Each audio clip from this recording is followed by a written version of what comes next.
at International Medical University in Malaysia. He has more than 15 years hands-on experience with implementing e-learning in higher education. And in 2013, he was ranked as number 6 in the world and number 3 in the Malaysia on the top learning movers and shakers poll based on, would you please turn off your microphones, all the participants? In this Zoom, we should pay attention so that we don't touch that microphone. It is turned on easily. Okay, so I was saying that I repeat this sentence because it is really precious, I think. He was ranked as number 6 in the world and number 3 in the Malaysia on the top e-learning movers and shakers poll based on several participants' votes. He has done research in several key e-learning issues, including mobile and collaborative learning, hospital information system, student information system, social media, Web 2.0, and educational gaming, and so on. There is a big list. I cannot mention all of them. And because really his CV is rich, I would like to ask you to refer to our website for his full CV. And his lecture title is How to Find Correct Blend for Implementing Online Learning During COVID-19. You know that in medical sciences, we have problem for practical and clinical part of the curricula to be run in e-learning space, in learning environment. And I think that Hassan would give us a solution for delivering these kind of blending courses. Thank you, everybody. And I would like to ask Hassan to start his talk. We are eager to hear your speech. Thank you, Hassan. The stage is yours. Thank you. It was my pleasure. Actually, you have invited me. And can you hear me clearly, everybody? Yes. And you could see my slide, right? Yes. Okay, perfect. So I have to keep the time. Pardon for interruption. Please turn off your microphones, all the participants.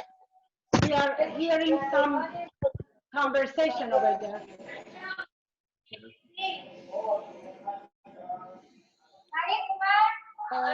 Pardon.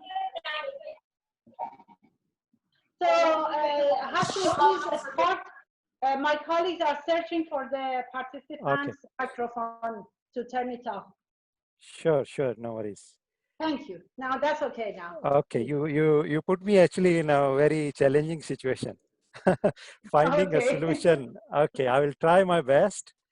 Okay, so let me introduce. I'm actually working at International Medical University, which is actually the first private medical university of Malaysia. And e-learning is not new to IMU. We are doing e-learning and online learning for more than 25 years. So to answer this question, how to find correct blend, so I will actually start my session. The situation we are in is actually kind of a code blue scenario, and I hope and I have actually trust that blended learning can rescue us, okay, if we could find a correct and appropriate blend. So to overview of my talk, I will do some introduction a bit, and then touch a bit on theoretical background. Then I will explain how to actually find appropriate blend for e-learning or online learning. And the last part of my presentation will be more on e-learning tools, applications, and then at the end we can have actually question and answer sessions. To start with, very simple, we have e-learning represented by circle A here. Then we have distance learning. So if you go dig and Google, distance learning is for, I think 3,000 years or so even ago, we may have a distance learning, it could be like by post, by, messengers, sending the teaching and learning material to learners. And if you see here in distance learning, we have C part, which will not involve any kind of technology. And B part could be a distance learning, but via internet. So then we have actually mobile learning. So I was just reading before this session, joining this session, someone was actually quoting that e-learning may not work, but mobile learning will work. with current scenario. But what we are looking, or what I'm looking and I'm going to focus on, is the part E, which is actually the blend of all. Okay. I would like to highlight Wygotsky zone of proximal development. So we need to find actually right appropriate challenge so that our learners should be able to learn. We should not give them so easy things. So that's what they say, like they can do things without any assistant. And the green part here, they can do some excellent things with minimum, guidance or instruction. And if we raise the level of our challenge, the anxiety will be very high. So we have to strike a balance here. That's the same theory which actually explained in a different way. So level of challenge here. So we need to find and adjust, keep on always monitoring our challenge. So it should be in an appropriate level for learner. And we need to actually manage also level of competence. Okay. Okay, I would like to highlight a new theory given by Prof. Rozhan Idrus. He's actually a professor of technogogy. So it's not a spelling error, okay? Because most of the time when you type it, it autocorrect to technology. It's actually technogogy. So which is actually mix, what according to Prof. Rozhan, he said it's a mix of pedagogy, on here is the P, then you have content, okay? And then you have technology vertically, and then he cross, appropriately a learning style access or learner itself, okay? So what is our challenge here? We have to find appropriate, coordinates of all these 3 or 4 parameters. Like for example, where my cursor is now, so it could be technology very high, pedagogy okay, but content may not be, so we need to strike a balance in this. So it is very hard to visualize until unless we have a 3D model and all that. To implement that, okay, so then the other theory I would like to share is Bloom's taxonomy. It's not new to all of you. I think you have been very familiar with it. But what I did here, actually, we come up with the digital version of it. So all these tools are very much familiar at IMU, at my university. So I would suggest everybody, all those who are in technical or e-learning department, they should come up there with their own version, So the tools which are familiar, which they can provide assistant or, training to our faculty and students, Okay, so what is blended learning? Actually, very simple. It's just a mix of different form of education or training. So if you look at this slide, it is also a blended. Blended of what? We have text, we have graphics, and you could even see my video and my voice is also there. So that is also a mix. So a blend can constitute any mixture of any form of learning. Possible, we have face-to-face classrooms, but with this COVID incident crisis, we may not have that. But then we have virtual and stand-alone e-learning, or we call that actually offline learning. Then a mixture could be in the form of media. You can have a CD-ROM, you can have website, you can have books, you can have actually video broadcasts, what we are doing now, email exchange, forum, or mixture of strategies like informational, behavior, cognitive, collaborative, social, constructivist. All this could be actually part of our blended learning. Another table which actually highlights, initially we were here, most of our courses were here. Then we can actually categorize like some of the courses which are ODL, open and distance learning. So, and some courses will be in between these two. So with this crisis, we need to find an appropriate brand and move it towards what we can achieve on online learning, okay? So this transition or movement or blend of brick and mortar classroom style with virtual learning could, we should actually take care, it should be seamless, okay? So learners should actually won't feel this, and I could actually share some of my experiences. It will be very easy to actually implement. Those living in Asian country or Malaysia will be recognizing this. It's actually a restaurant, okay? It's like a buffet style where you go in and you can mix anything you want from these several dishes, and you can actually find your own taste. So this is where how we could actually copy this and blend or implement in our learning, so that what learner wants, we should be able to deliver it. So how we can implement this technology? So this is the table which will be actually highlighting. The first of all, we need to know the learning needs, what we want to achieve. Then examples, like what would be the examples to achieve this. Then possible delivery methods. Then we can highlight the benefits of using these methods, challenges or difficulties, then effectiveness, and we can actually set the last column, possible blend. So before you jump into implement, if we could fill up this table and discuss with our, implementing team, technical team, and I really appreciate the speaker before me actually already highlighted, ask the experts.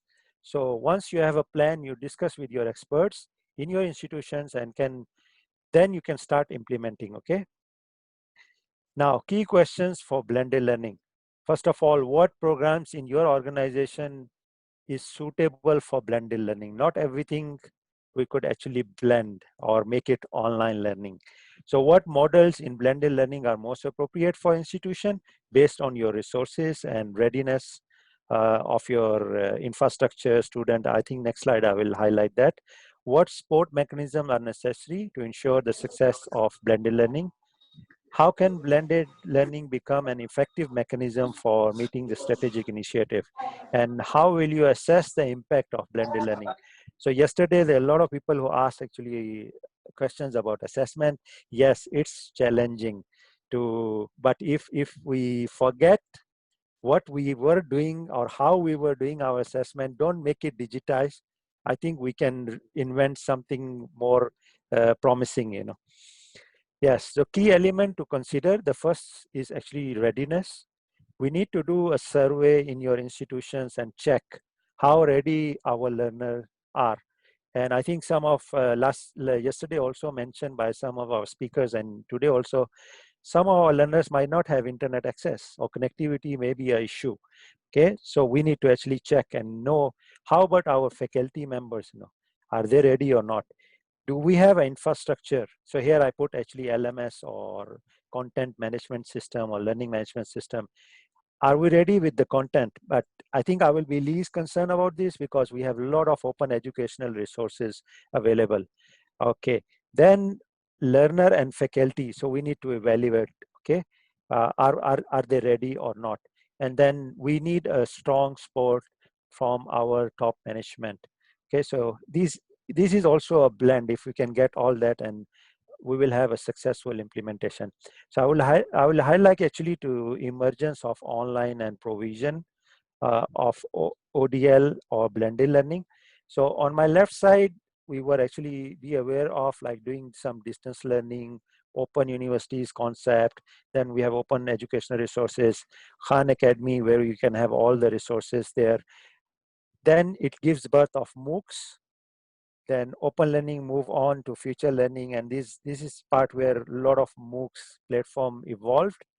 And on top, we have a flipped classroom. Okay, so in 2014 we have implemented flipped classroom at IMU. Okay, we converted our lectures into interactive self-directed self-paced learning material, and we reduce our classroom face-to-face sessions to half of the time, so learners can learn what they're able to learn. And during face-to-face sessions, we engage them using a lot of engagement tools like Poll Everywhere, Padlet, or a few other tools like Kahoot, gamification tools. And then we move into blended learning, where we have actually online program management and blended learning course. I would highlight to this part or this section of this diagram where I think this will be the way forward. We can actually unbundle our curriculum, come up with skill level or micro credentials, and then focus on corporate training also. So just to highlight our journey and path. Now, discovering the correct blend. So I think all these terms are very familiar. So just to recall, I think most of you may be aware of when we had analog radio, when we have to actually fine tune radio stations by moving the knob, okay, the knob of the radio. And some of the radios will have two knobs. So one is for fine tune. So same analogy I would like to apply here. We may have offline, okay, we may have online. So it all depends on our infrastructure availability or readiness. You could actually draw a point where you would like to have a blend. You may have 80-20%, okay?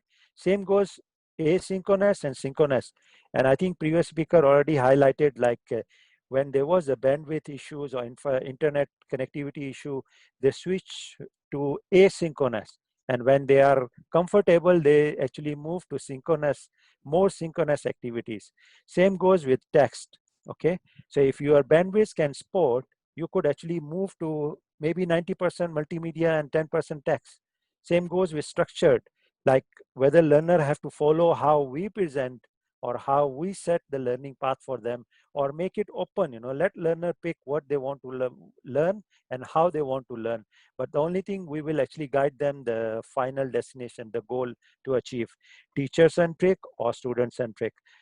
On campus, which is very formal, which I think very limited chance with after this COVID-19 crisis. Then off campus, informal. Okay. Then we have actually guided learning path and self-paced, very personalized for learners. So we need to find in between all these two sides, which or percentage, how much percentage or will be suitable based on your readiness survey and your infrastructure and IT technology or tools. Okay, this is a very good infographic. I found one of the university in University Malaysia Pahang, which actually come up very good infrastructure. And I would highly recommend for all e-learning departments or IT departments of our institutions to come up something like this. So which actually highlights on left side, if you have a low bandwidth, your internet connectivity got some issues, what sort of application you should be using it. WhatsApp, Telegrams, Instagram, or podcasts, okay?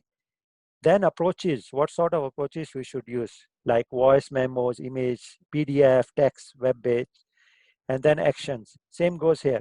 Medium, what sort of approaches and tools.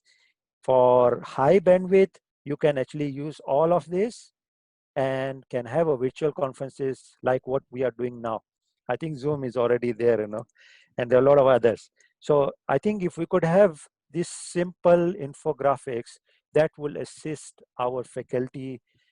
Actually, our faculty, those who are in conventional delivery mode institutions, they never train to deliver online or distance learning.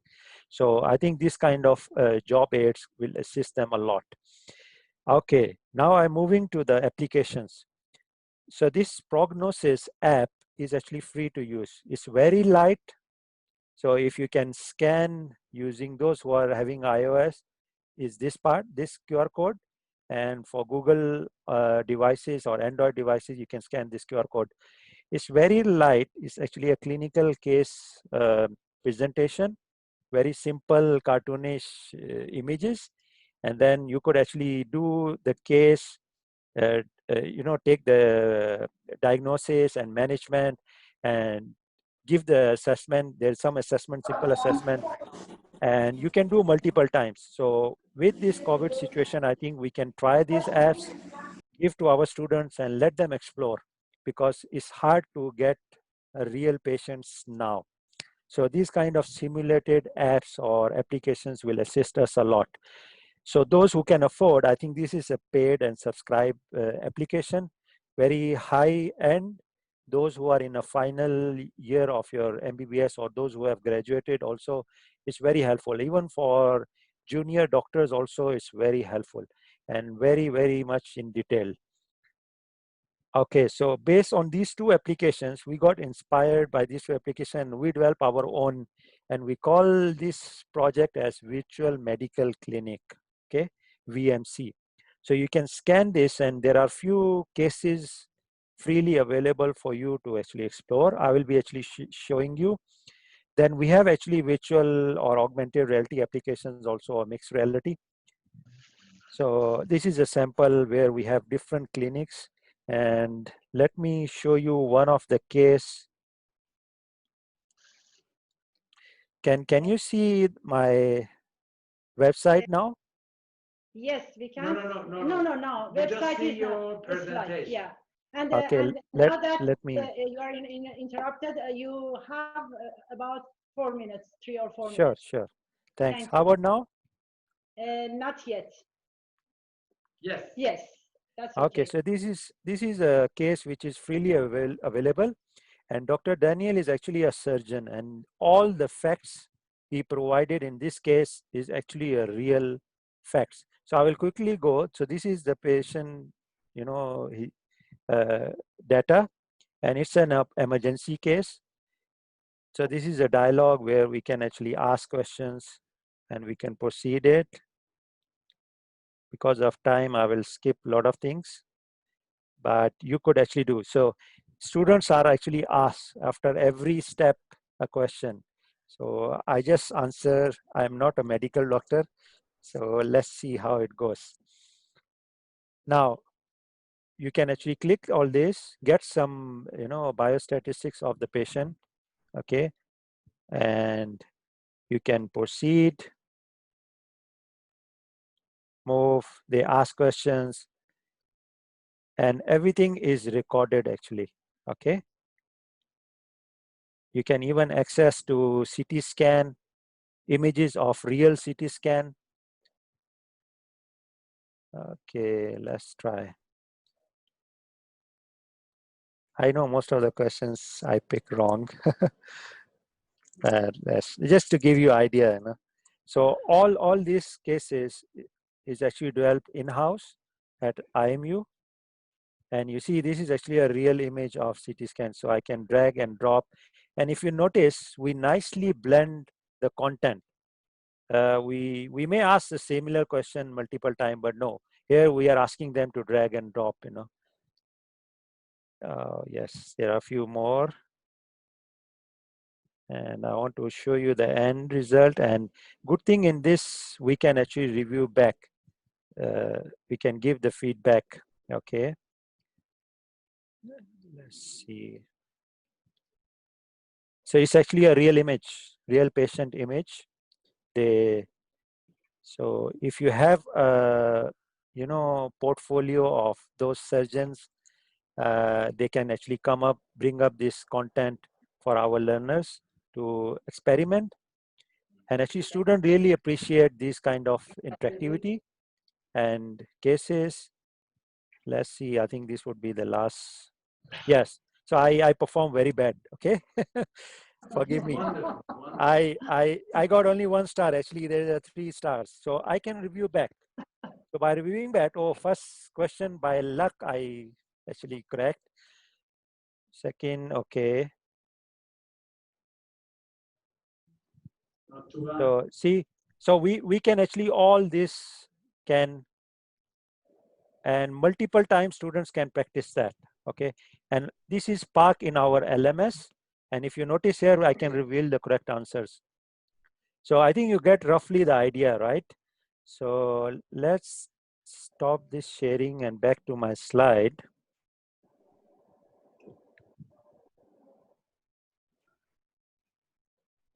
Okay.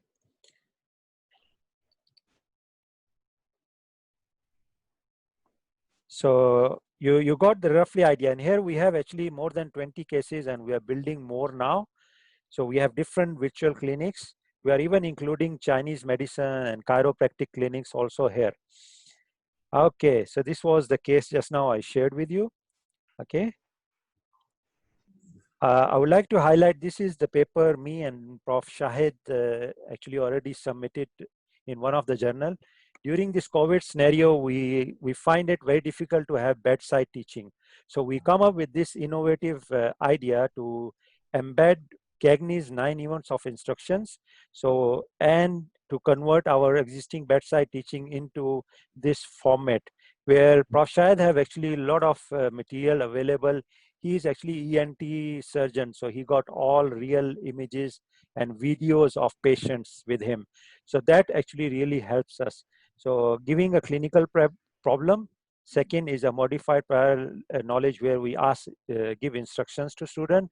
Then physical examination, and we ask, you know, like how, know-how level, up till that level.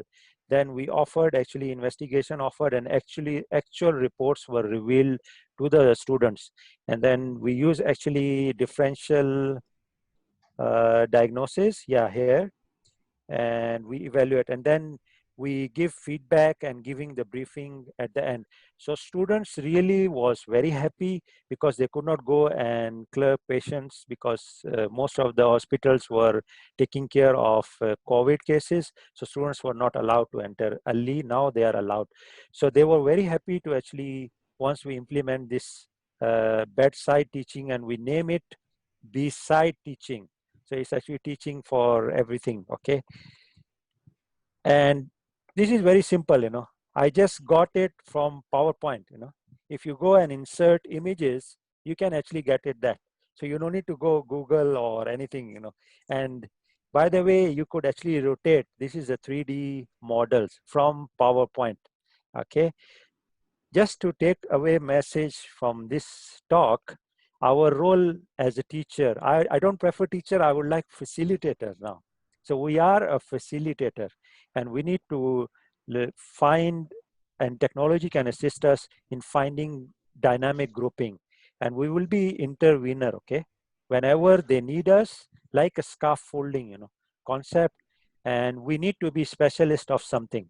We cannot learn everything, but we need to be specialist. If someone is specialist in designing MCQ or ECQ or different type of assessment, let that specialist do that task across institution. So if someone can deliver, you know, online nicely, so we should actually be specialist. We need to change our content, upgrade it. We need to upgrade our skills. The important thing is our mindset. We need to change.